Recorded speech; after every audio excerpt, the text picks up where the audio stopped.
Basándonos en este pasaje que acabamos de leer, vamos ahora a empezar a hablar sobre hechos a la imagen de Dios. Es la serie de mensajes breves que vamos a estar viendo. Nos dice, para empezar, ahorita ya leímos el pasaje, voy a ir mencionando solamente. Dice que tenemos este misterio. En el capítulo 3, el apóstol Pablo hizo la distinción entre el misterio basado en el antiguo pacto, el misterio de Moisés, el misterio de muerte le llama, la letra que da muerte o la letra que mata, pero el espíritu, y ese es el otro ministerio, el ministerio del espíritu que da vida, basándose en la comparación entre el hecho de que la ley lo que hace es señalar nuestra muerte espiritual y llevarnos a muerte. Vamos a hablar un poco de ello y no me voy a detener aquí, pero vamos a hablar un poco de ello en la conferencia cuando hablemos acerca de la iglesia, el cuerpo de Cristo, pero ya hablaremos de la situación de la ley. El asunto es que teniendo este ministerio de gracia, dice Pablo que lo que hacemos es no desfallecer. Tenemos un ministerio que da vida. Por lo tanto, tenemos que seguir adelante porque renunciamos al oculto y vergonzoso, no andando con astucia. Una de las cosas importantes el cristiano debe entender, y finalmente Pablo podría estar hablando de sí mismo, pero esto obviamente tiene que aplicar a todos los cristianos. Si todos tenemos este ministerio de vida, es decir, en la palabra ministerio significa servir y nosotros servimos en Cristo, entonces renunciamos al oculto y vergonzoso y no andamos con astucia. Él aplica el término astucia a que no adultera la palabra de Dios o que la utiliza astutamente. A Timoteo en el capítulo 6 le dice que muchos toman la piedad, es decir, la predicación de la palabra y la comunión con Dios, como ganancia, porque son personas que crean conflictos y que no entienden nada. Pero sí, la piedad es ganancia cuando uno está contento con todo lo que tiene y por lo tanto cualquier cosa extra que se reciba por razón de tener un ministerio en la palabra, pues ya es una ganancia. Pero aquí él está señalando que no anda con astucia y no anda adulterando la palabra, es decir, no sacar ventaja, no hacer negocio de la palabra, sino que lo que hace es que mediante la manifestación de la verdad, es decir, enseñando lo que es verdadero, lo que está en la palabra, nos recomendamos a la conciencia de todo hombre en la presencia de Dios. Es decir, nosotros en nuestro corazón estamos convencidos cuando predicamos la palabra que estamos predicando exactamente lo que está ahí. Una de las cosas importantes, ya no llegué hasta ese punto en el curso 4, hoy se nos acabó el tiempo, pero le doy gracias a Dios por el curso 4, los que están participando, porque en verdad es de edificación, pero muchos saben que Dios los escucha, que Dios conoce no solamente lo que hablan en lo secreto, sino incluso lo que piensan. A pesar de eso, no les importa. Pero aquí dice que él se recomienda la conciencia de todo hombre, porque a los Corintios se le dice, bueno, esta es la segunda a los Corintios, en primera a los Corintios 4 sabe que él, aunque no le interesa que la gente lo juzgue, sí sabe que no por eso está exento de juicio, porque el que lo juzga es Dios. Y sabe que las palabras que él habla y que los pensamientos que él tiene, Dios es consciente de ellos. Por eso él dice, y lo que Pablo está señalando aquí, es que este ministerio que él tiene, trata de hacerlo con toda integridad, precisamente teniendo la conciencia limpia que expone ante todos los hombres en la presencia de Dios.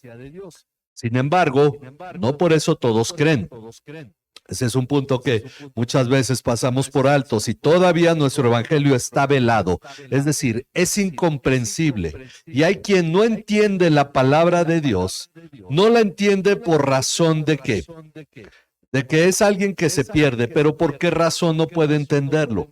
Porque el Dios de este mundo o el Dios de este siglo le ha cegado el entendimiento para que no vea el resplandor del Evangelio de la gloria de Cristo, que es la imagen de Dios.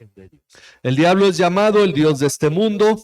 Generalmente de una manera muy sutil se ha colocado dentro de la iglesia, esto lo hemos señalado, pero es importante volverlo a señalar, el concepto griego de que el diablo está en el infierno. Es un concepto griego nada cristiano y no tiene ninguna base en la palabra, sino que el diablo es el Dios de este mundo. Está en la tierra, también es llamado el príncipe de la potestad del aire, y Jesús lo llama el príncipe de este mundo. Aquí se le llama el Dios de este mundo, de este siglo, de esta era o de este sistema de vida. Y ha cegado la mente de los incrédulos para que no vean no para que no entiendan lo que uno dice, porque el evangelio no está centrado en uno. Dice aquí, para que no entiendan el evangelio, para que no vean el resplandor del evangelio, de la gloria de Dios, de la gloria de Cristo, que es la imagen de Dios. Y es que él aclara que no se está predicando a sí mismo. Él no dice sean seguidores de Pablo. Escuchen mis palabras y crean lo que yo les digo y entiendan lo que yo estoy diciendo. Sino que Pablo predica, finalmente dice, a Cristo Jesús como Señor. Y qué interesante, porque podría decir que predica a Cristo Jesús como Salvador. Pero hoy estudiamos en el curso 4 que muchos creen en Cristo por conveniencia. ¿Quién no quiere que le perdonen los pecados? Pero que Él me diga que Él manda, no. Discúlpenme, porque Dios no es el que elige, yo elijo a Dios. Y entonces hay muchos cristianos que están en la postura de que Dios no es el que decide quién se salva y quién no, porque pensamos que nosotros sabemos decidir esto mejor que Dios, porque queremos un Salvador, pero no un Señor. Y Pablo dice que él predica a Cristo como Señor y a nosotros como siervos, pero no, en este caso podría decir como siervos de Cristo. Y muchos se han exaltado como grandes siervos, cuando el término siervo es algo bajo, porque el que limpia, el que barre, ese es el siervo. El que sirve, no el que está predicando. Si alguien dice, bueno, es que yo soy siervo, y bueno, ven, siéntate y da tu lugar a alguien. Pero entendemos el asunto del servicio, no es para exaltarse, sino para entender que nuestra vida tiene que estar al servicio de ¿quién? De acuerdo a este pasaje. Dice, nosotros como siervos de ustedes, por amor de Jesús. Y esa es la cuestión. El ministro, en el caso de Pablo, en el caso de todo pastor, debe entender que el servicio es lo que marca y da el derecho a predicar. En realidad es cierto, sabemos que hay una casta pastoral que considera que son una casta superior que debe ser servida, porque al menos yo me ha tocado cuando yo he buscado ser pastoreado y lo busqué de joven, yo encontraba pastores que servían, pero encontraba también y llegué a encontrar algunos que en realidad era, sobre todo cuando yo empezaba a pastorear y buscaba con quién apoyarme, y era una situación en la que uno tenía casi que rogar que hubiera alguien que le apoyara. Y sin embargo, cuando alguien que supone que me pastoreaba y que nunca lo encontraba, y viajé varias veces a Monterrey a buscarlo, y en ninguna me atendió porque estaba muy ocupado, finalmente cuando le dije, oye, considero que ya no es tiempo de que tú seas el que me pastoree, te agradezco, me dice, pero estoy mandando unos devocionales diarios para que tú estudies, para que tú los leas. Ok, yo le agradecí en orden, pero yo dije, no tiene ningún derecho él a pedirme nada, porque él no está para servir, sino para ser servido, para ser escuchado, para ser admirado, porque lo que genera que uno sea escuchado es el servir.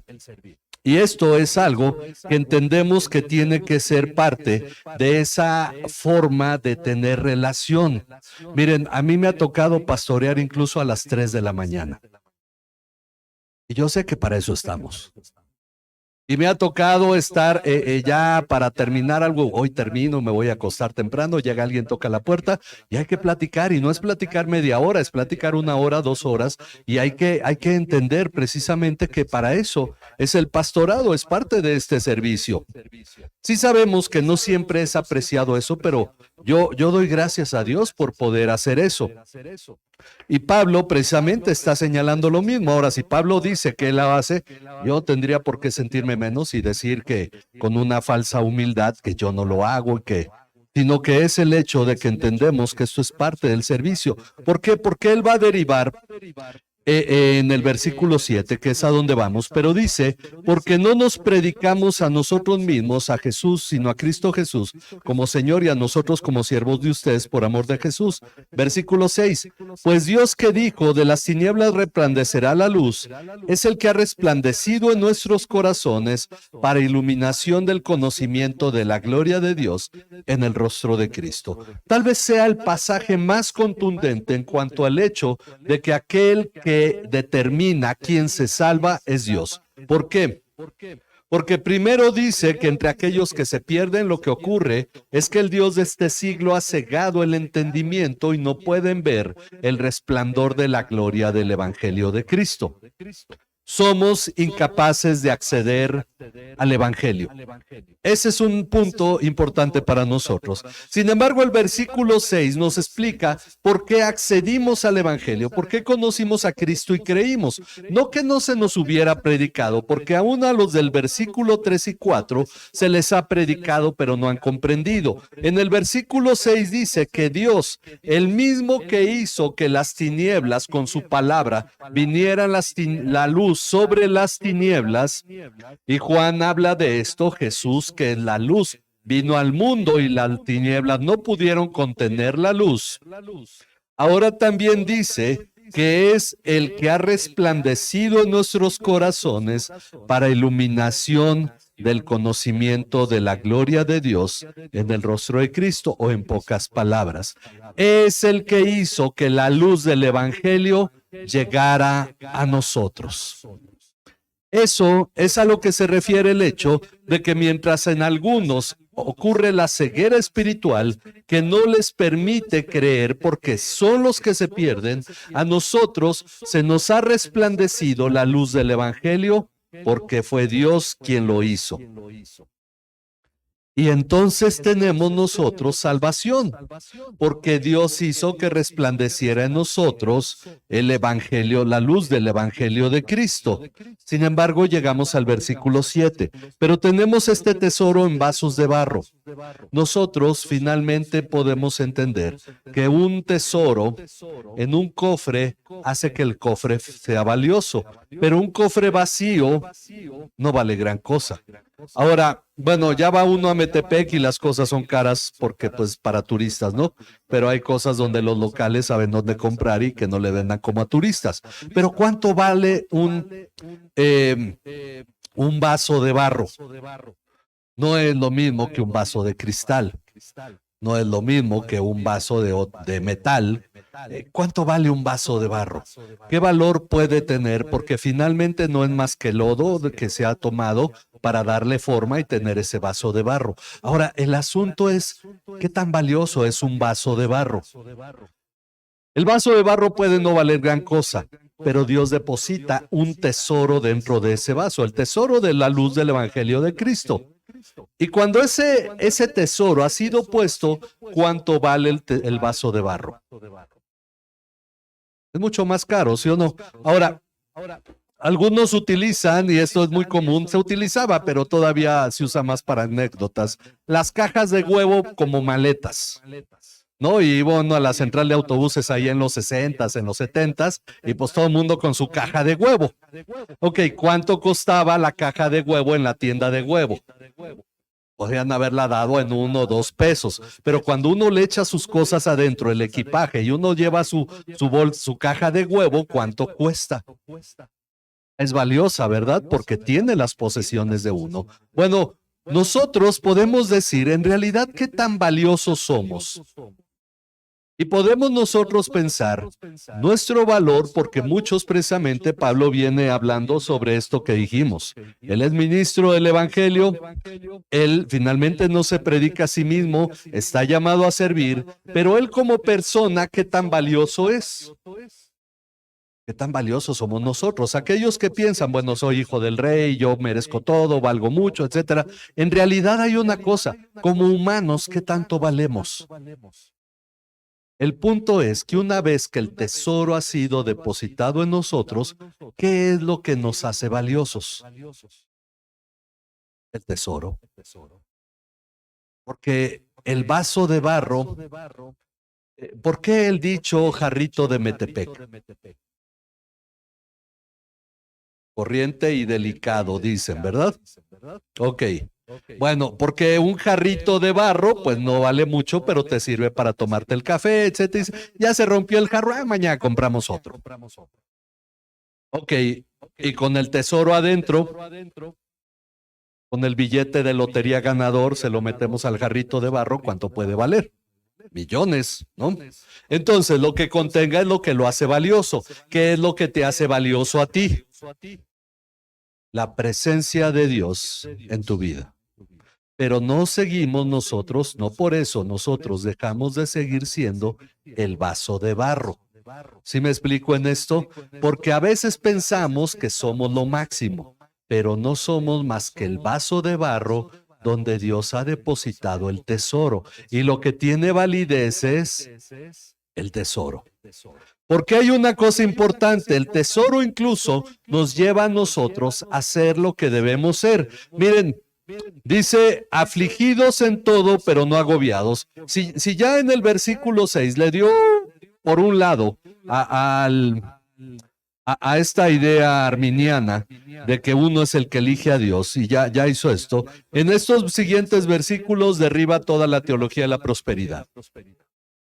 Porque dice, afligidos en todo, pero no agobiados. ¿Sufre el cristiano? Sí. ¿Es natural el sufrimiento? Sí. La palabra que se utiliza en Apocalipsis para la gran tribulación es la misma palabra que Jesús utiliza cuando dice, en el mundo tendréis, en la Nueva Biblia de las Américas dice tribulación, en la Reina Valera dice aflicción, como minimizándolo un poco, pero es la misma palabra. En el mundo tendrás esta gran tribulación. ¿Tendrás tribulación? Bueno, en Apocalipsis se dice que es grande, pero eso no significa que sea un evento posterior y todo este tipo de cosas. No, significa en el mundo tú vas a batallar y vas a sufrir, porque dice afligidos, pero no agobiados. Es decir, sí tengo problemas, pero no por eso siento que el mundo se acabó. Perplejos, pero no desesperados. Es decir, esto me ha impresionado, pero tengo paz. No estoy desesperado. Y esta es la postura del cristiano. ¿Por qué? Porque el tesoro sigue estando en mí. Esta presencia de la gloria de Dios en mi vida sigue presente y sigue siendo un tesoro en mi vida. No es que yo dependa de mi capacidad como vaso de barro, porque el vaso de barro no va a decir, ahora yo lo puedo todo, porque no se ha convertido en un vaso de metal ni en un vaso de oro. Pero el tesoro dentro de sí le dice, tú tienes valor y dependencia por la presencia de Dios en tu vida. Así es que puedes estar perseguido, pero no abandonado, derribado, pero no destruido. Puedes sentirte mal un día, pero no se acabó la vida. Puedes sentirte triste en un tiempo, pero no por eso deberías de estar, ¿cómo se llama esta palabra? Aquel que no sale de la tristeza, el deprimido. Es decir, puede estar triste, mas no deprimido. Es un estado temporal, simplemente emocional, momentáneo. Puedes estar finalmente ante los conflictos, puedes sentirte afligido, pero no agobiado, es decir, no te puedes sentir destruido porque tienes problemas. Porque incluso en el versículo 10 dice, llevamos siempre en el cuerpo por todas partes la muerte de Jesús, para que también la vida de Jesús se manifieste en nuestro cuerpo. Es decir, así como Jesús, que nos dice Hebreos que sufrió toda la vergüenza de la cruz y la oposición de los pecadores, así nosotros lo experimentamos en este mundo.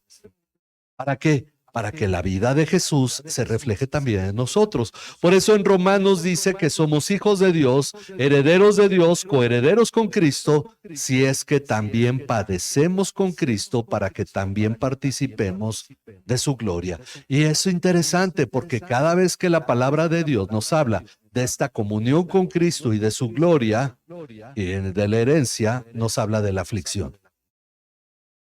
No por eso estamos destruidos.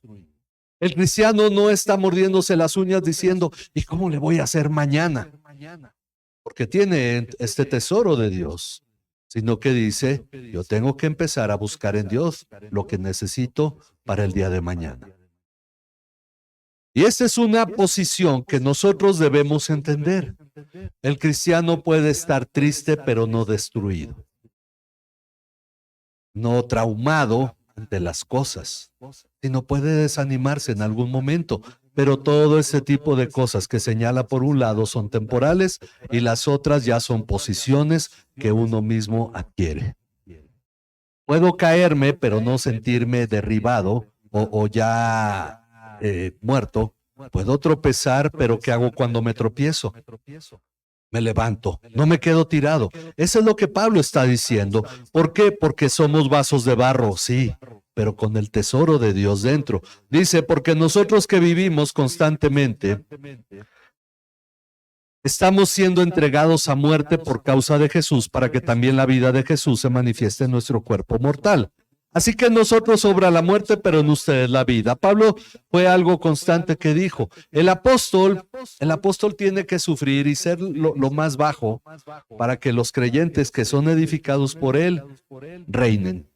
Esto explicó a los corintios. No, esta imagen actual del apóstol, sí sabemos, pues ya de entrada que es un estafador, porque nunca vemos un apóstol realmente puesto en esta forma de servicio. De decir, nosotros llevamos la muerte para que en ustedes reine la vida. Y tenemos nosotros que entender esto. Pero sigue diciendo, así que en nosotros sobra la muerte, pero en ustedes la vida.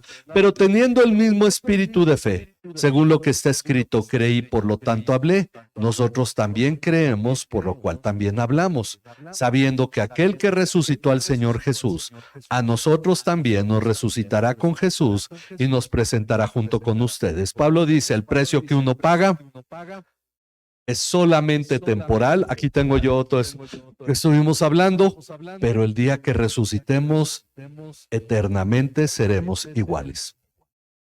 Nos toca servir en la tierra, nos toca pagar un precio por la edificación de los hermanos, y esto debería aplicar a todo cristiano.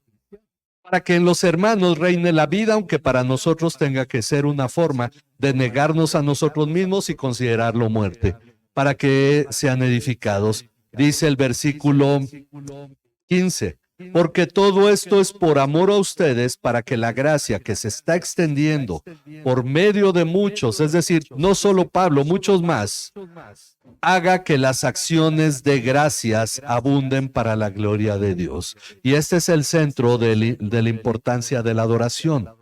Pablo experimenta el hecho de que cuando él hace algo para bendecir la vida de una persona, esa persona diga, gracias Dios. Y esa gratitud glorifica a Dios y llena de alabanza el trono de Dios. Porque recuerden, el pecado del ser humano es que habiéndole conocido como a Dios, no le glorificaron como a Dios ni le dieron gracias. Lo que llena de alabanza el trono de Dios es nuestra gratitud. Salud. Y cada que nosotros edificamos la vida de alguien, aunque eso para nosotros tenga un costo, lo que esperamos es que haya un gracias Dios que glorifique a Dios. Lo más triste en la vida cristiana es alguien que no agradezca a Dios. Y diga, bueno, pero es que ese es su papel, pues tenía que hacerlo. Y no sea agradecido con Dios. Porque tal vez si llamáramos a algo una antialabanza, sería la ingratitud. Por eso, cuando decimos, hermanos, vamos solamente a dar gracias a Dios, muchos terminan metiendo peticiones, ¿sí o no? Sí, yo le doy gracias a Dios porque me ha ido bien y le pido que mañana, a ver, momento. Gratitud. Y la verdad, hagan el ejercicio a ver cuántos de ustedes pueden hacer una oración sin pedir nada. La verdad es que es difícil porque, ¿saben qué? No estamos acostumbrados a ser agradecidos. Y entonces el trono de Dios nos está llenando de la alabanza que corresponde, porque en el diario devocional, la razón por la cual al final tienen que escribir es una gratitud, es porque todos los días algo debemos encontrar, por lo cual decir, gracias Dios. No puede decir, bueno, pues fue un día normal, no pasó nada. Pues gracias a Dios. Gracias a Dios que este fue un día normal y no pasó gran cosa y tú estás bien. Y esto es importante. El servicio que brindamos a los hermanos debe redundar en gratitud a Dios. Y esta es la forma en que nosotros participamos glorificando a Dios cuando servimos a un hermano que dice, gracias Dios. Por esa razón, dice, no desfallecemos, antes bien, aunque nuestro hombre exterior va decayendo, nos cansamos, nos agotamos, todo el precio que pagamos y finalmente vamos envejeciendo, nuestro cuerpo se va agotando. Dice, nuestro hombre interior se renueva de día en día. Somos fortalecidos espiritualmente, renovados, vamos aprendiendo cosas nuevas y esta es una realidad en la vida. Una persona cuando es joven, cuando es niño, es inexperto, exteriormente está fuerte, está en todo su vigor, pero su interior todavía es pequeño. Y conforme va creciendo y madurando, una vez que va conociendo muchas cosas, su cuerpo ya no puede. Es una realidad en la vida. Por eso muchos dicen, llegando a los 60 años, si yo de joven hubiera sabido lo que ahora sé, otra hubiera sido mi vida. Pero eso es parte de este equilibrio en la vida. Nuestro cuerpo se va desgastando por nuestro interior, nos vamos renovando, porque dice esta aflicción leve y pasajera. Cualquier precio que tú pagues por ser de Cristo, por servir a los hermanos para que agradezcan a Dios, porque tú eres un vaso de barro, pero que contiene la gloria de Dios, cualquier precio que tú pagues, dice que produce en ti un eterno peso de gloria que sobrepasa toda comparación. ¿Comparación entre qué en qué? En Romanos 8, Pablo dice, las aflicciones de ahora no se comparan en nada con la gloria que vamos a vivir en la eternidad. Aquí dice que esto que nosotros hacemos y que es un desgaste, está produciendo esta gloria de Dios, un eterno peso que se va a reflejar porque ya tienes dentro de ti la gloria, la luz de la gloria del Evangelio de Cristo. Y cuando tú te desgastas por Cristo, esa gloria es cada vez mayor y el contenido que tú tienes dentro de ti como vaso de barro, ese tesoro es cada vez mayor. Pero hay algo, al no poner nuestra vista en las cosas que se ven, no en las apariencias, no en lo que yo veo en la vida diaria, lo que escucho de la gente, sino en las que no se ven. Porque las cosas que se ven son temporales, pero las que no se ven son eternas. Por esa razón, si yo me desgasto por la palabra de Dios, miren, hay gente que se desgasta porque se emborrachó hasta las 6 de la mañana y cuando llega a la edad adulta ya su cuerpo está muy enfermo. ¿Cuál fue el valor de eso? Porque además el emborracharse cuesta y sale caro. Hay gente que se desgastó en el trabajo y trabajando y dando todo por la empresa. Un día la empresa quebró, cerró y se fue. O un día le dijeron, ¿sabes qué? Otro llega a ocupar tu lugar hacia un lado. Y esa persona hasta la salud dio por el trabajo y se acabó el trabajo. ¿Y de qué sirvió el desgaste? Todos nos vamos a desgastar por algo, incluso por un juego de video, porque ya vas subiendo de nivel, no duermes 3, 4, 5 en la mañana por subir de nivel y cuando ya estás casi arriba te matan y pues van para abajo. ¿Y de qué sirvió toda la luz que gastaste, toda la vista que te desgastaste y todo esto que tú hiciste? Pero hay algo que sí vale la pena desgastarse por ello, por el Evangelio de Cristo. Por servir a los hermanos, para que ellos exclamen un gracias Dios, que glorifique a Dios. Y que tú mismo puedas también exclamar gracias Dios. Porque siendo un vaso de barro, lo que Dios ha hecho es depositar su tesoro en nosotros. Creo que eso merecería que le dijéramos gracias a Dios, ¿sí o no? Porque si fuimos hechos a la imagen de Dios, y miren, esta es la clave de las cosas. Cuando uno va creciendo en el Evangelio. Le dicen que uno tiene que ser transformado a la imagen de Cristo. Creemos que nosotros cada vez somos más parecidos a Cristo. Y es la idea general, es obvio pensar eso. Pero en realidad, mientras leemos la palabra, nos damos cuenta es que no que yo sea transformado tanto a la imagen de Cristo, sino que cada vez tengo más de Cristo en mí. Quiere decir que en realidad no es que yo me haya superado, sino que en realidad yo he menguado y el que en mí ha crecido es Cristo. Por eso Pablo dice que el morir es ganancia, que el vivir, porque para mí el vivir es Cristo y el morir es ganancia. Quiere decir, el vivir es que cada vez haya más de Cristo en mí y no que yo cada día sea mejor. Y esa es una enorme diferencia. Porque si yo fuera cada día mejor, sería un mejor yo. Y cada uno conoce lo que es uno, ¿sí o no? Sino que cada día somos menos yo y más Cristo. Y ese es el asunto. Cada vez este tesoro toma más el lugar del vaso de barro. O como alguno lo ha definido, los errores los pongo yo, la excelencia de la obra la pone Dios. En realidad, todo lo bueno que yo haga no es más que ese tesoro, el reflejo de Dios obrando en mí. Así es como estamos siendo hechos a la imagen de Dios. Vamos a orar y si ustedes tienen en verdad gratitud en su vida por tener esta obra de Dios en ustedes, sepan que no han dejado de ser vasos de barro, pero el tesoro es cada vez mayor.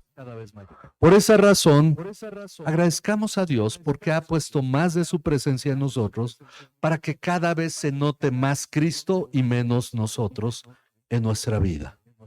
Padre, agradecemos que tu obra la estás llevando a cabo en nuestra vida, enseñándonos a nosotros a entender las cosas de la manera correcta para que nosotros habite la vida, Señor. Ahora que hemos muerto con Cristo, Señor. Como Padre, nosotros participamos de la cena hace unos minutos, Señor, reconociendo que Cristo cuando murió en la cruz estableció un nuevo pacto.